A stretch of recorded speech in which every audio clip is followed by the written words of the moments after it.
Esprit Fun 90. Salut, c'est Thomas. Salut, c'est Guiman. On est les Daft Punk et vous écoutez Fun Radio. À Cannes, on est allé à Cannes le présenter à la quinzaine des réalisateurs. C'est vrai qu'effectivement, avant ça, le film venait d'être terminé et personne ne l'avait vu, donc on avait vraiment l'impression, mais l'accueil s'est très bien passé, donc c'est vrai que ça nous a un peu rassurés. Ouais, c'est rassurant, ouais. Et quand vous êtes allé à Cannes, vous avez mis des masques? Non, on a mis un smoking. Mais ce qui est très bien à Cannes, c'est quand t'as un smoking, tout le monde a un smoking, donc tu passes totalement inaperçu. Et ça doit être top quand même, parce que vous êtes quand même des superstars, vous faites partie faut pas rajouter. Faites quand même partie des Français qui arrivent à s'exporter aux États-Unis ou dans le monde entier, ce qui est quand même rare. Donc vous êtes un peu plus que des vedettes françaises. Donc on va peut-être pas dire superstar, mais vous êtes quand même bien connus dans le monde entier et vous pouvez vous balader dans la rue n'importe où sans vous faire connaître. Ça doit être on répond comme ça à la question de Céline tout à l'heure qui nous demandait pourquoi on se cachait. Mais c'est super marrant. Ça doit être assez terrible, ça doit être assez jouissant. Jouissif en tout cas. Jouissant, c'est très jouissant. Jouissif. 0825 08 5000 pour poser vos questions. Allô, il y a quelqu'un d'autre? Bonsoir Morgane, bonsoir les Daft Punk. Bonsoir. Et je m'appelle Cédric. Bonsoir Cédric. Ça va? Ça va bien et toi? Ouais, tranquille, ouais. Donc moi j'avais une question pour les Daft Punk. Donc je voulais savoir pourquoi avoir décidé de faire un dessin animé genre Albator, donc en fait un dessin animé sans les effets 3D, plutôt justement qu'un dessin animé comme on en voit et comme on en fait aujourd'hui, c'est-à-dire avec les 3D et le système et effets spéciaux et tout quoi. En fait nous on est un peu nostalgique je pense de cette période. Il y a deux raisons je pense. La première c'est que c'est vrai que on était très émus par ces dessins animés comme Albator et Candy, enfin surtout Albator, et beaucoup de souvenirs d'enfance comme ça qu'on avait, qui sont de l'animation traditionnelle. L'animation traditionnelle, ça fait longtemps que ça existe, hein, c'est pas né de la dernière pluie. Depuis même Blanche-Neige, c'était en 1930 à peu près, donc je crois que ça fait, mais même t'avais de l'animation 2D comme ça au début du siècle, donc il y a presque 100 ans de dessins animés, de maîtrise et d'artistes et de techniciens comme ça qui ont vraiment réussi, je pense, enfin on pense, pour ma part aussi, à maîtriser, à capturer vraiment beaucoup d'émotions. Et l'émotion, la dimension émotionnelle comme ça de l'histoire était très importante pour nous. Et c'est vrai que il y a de plus en plus de dessins animés en 3D, des effets spéciaux, des trucs mortels aussi, mais où pour l'instant, je pense qu'on est encore à un niveau où techniquement on arrive à progresser de plus en plus, mais où la dimension émotionnelle, est-ce que t'es vraiment ému par ce que tu vois?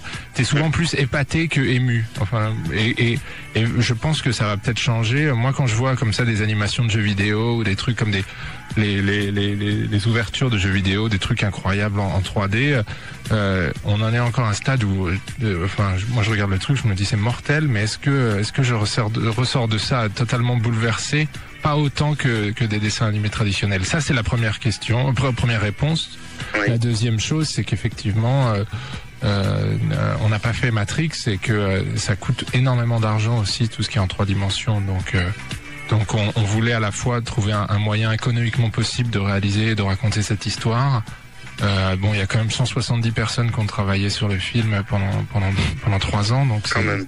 Mais voilà, et puis c'était une façon aussi peut-être de montrer aux enfants qui eux sont baignés dans cet univers de 3D et de petites consoles de jeux vidéo, des choses qu'ont pu voir leurs parents ou les générations. C'est les bases en fait, hein, c'est les bases des dessins animés 3D d'aujourd'hui. Voilà. Est-ce que tu es satisfait de cette réponse? Oui, parfaitement. Merci à toi Cédric. Merci les Daft Punk. Merci. Ciao, bonne soirée à tout le monde. Salut à toi, 0825 08 5000, encore quelques minutes pour nous appeler. Les Daft Punk sont avec nous. Le film dessin animé qui sort mercredi dans les salles, Interstellar 5555, réalisé par Matsumoto, qui a fait Albator.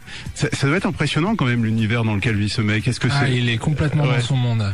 En fait, d'une bonne façon, hein, mais il a un bonnet qui garde tout le temps sur la tête avec la tête de mort de Albator. Non.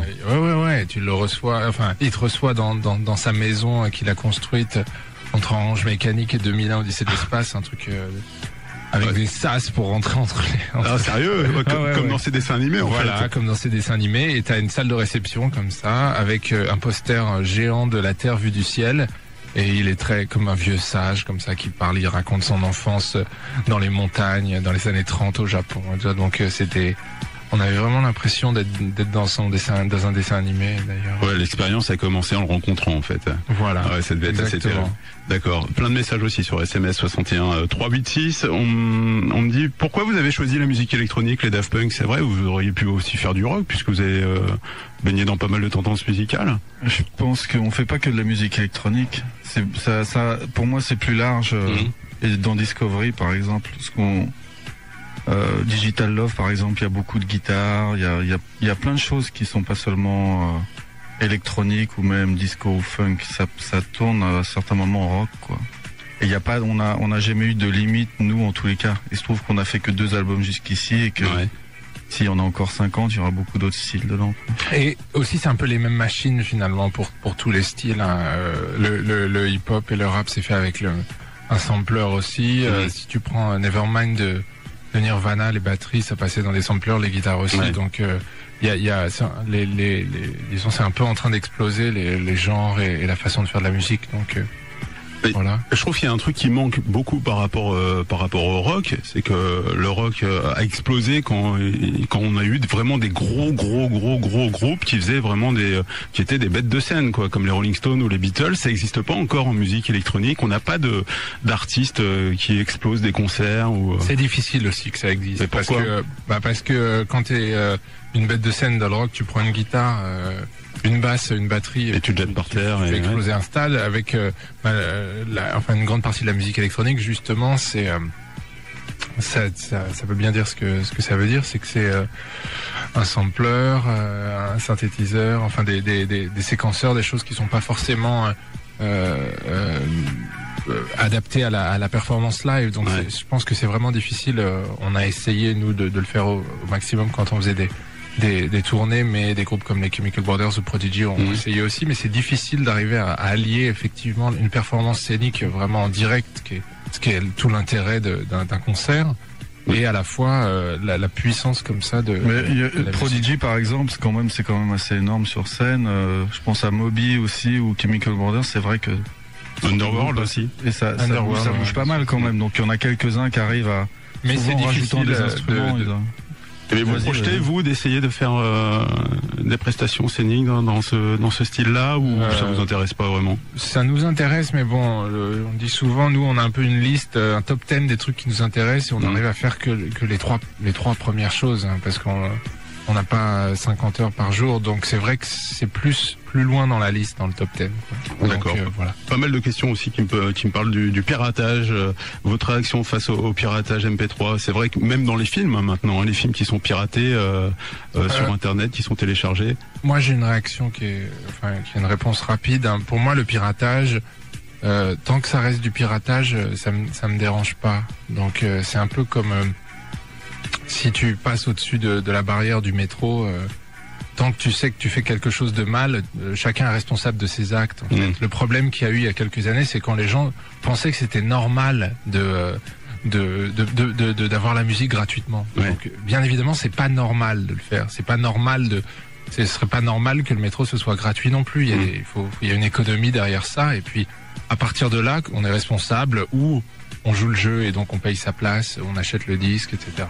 Et sinon, où on resquille, et on sait qu'on est resquilleur et on sait qu'on est pirate, mais on tient pas un discours, il faudrait que ce soit comme ça. Mais vous projetez de faire, comme Madonna par exemple l'a fait, de faire une version spéciale pour le net en disant fuck you, ou de vous battre d'une autre manière contre ça? On se bat. Non. Ce qui est important, c'est la façon dont les idées progressent dans les mœurs et dans la société, et c'est vrai que ça peut être marrant de contourner le système, mais il faut se rendre compte à quel point on le contourne et à quel point on en fait partie aussi.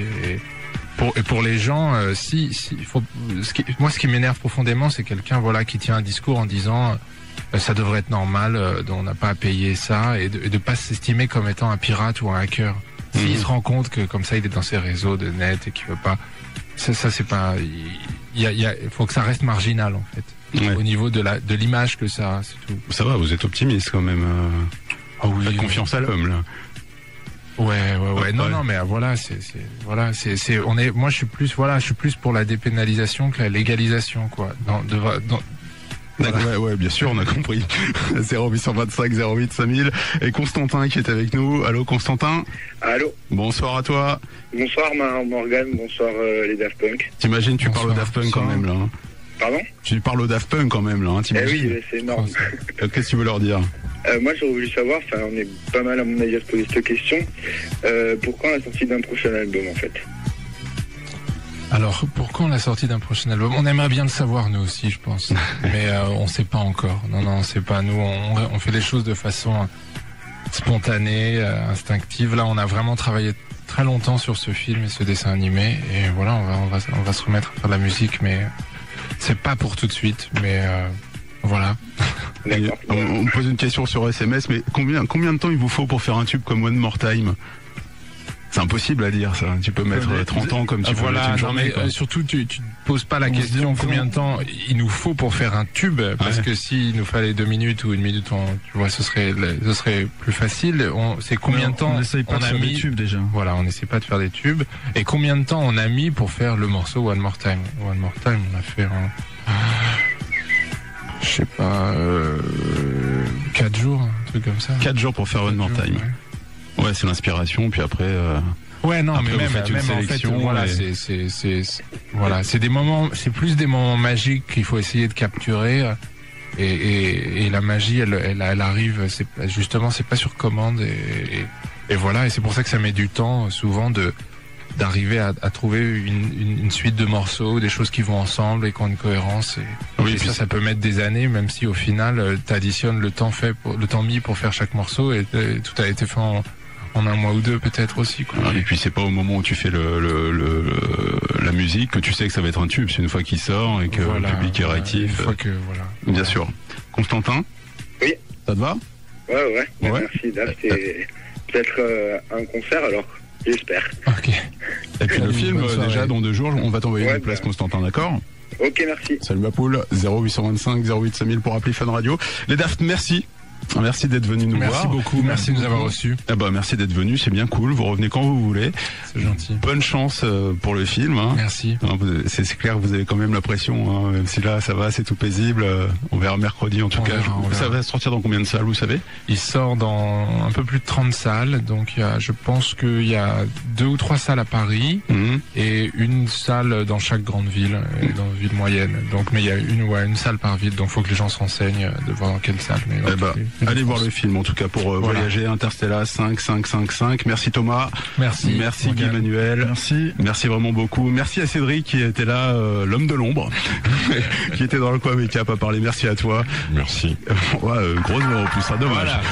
Vous revenez quand vous voulez, vraiment. Hein. Merci. 0825 08 5000, appelez-nous et on se fait un petit DAF. Extrait de l'album justement Discovery sur Fun. Esprit Fun 90.